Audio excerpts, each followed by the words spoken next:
दिलेरी का हरगिज ये काम नहीं है, दहशत किसी मजहब का पैगाम नहीं है। तुम्हारी इबादत तुम्हारा खुदा ये तुम जानो, हमें यकीन है ये कतई इस्लाम नहीं है।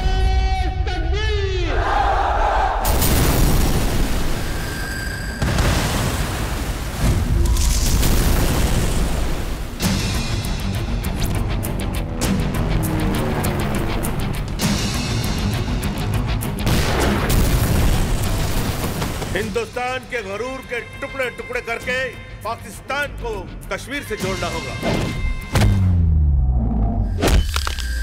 जन्नत की झूठी दिलासा देकर इन्हें मुर्दा बनाओगे? हिंदुस्तान का एक बाल तो उखाड़ नहीं सकते, तो कश्मीर कैसे पाओगे?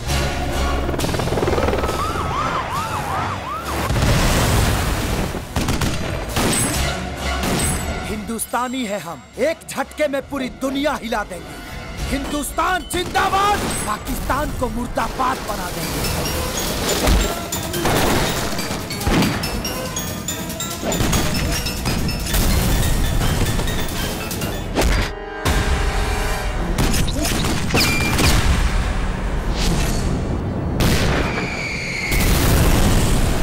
मैं जनगण मन गाऊंगा और मेरा मुल्क हिंदुस्तान जिंदाबाद का नारा लगाएगा। हिंदुस्तान जिंदाबाद। माहौल मिला कुवत।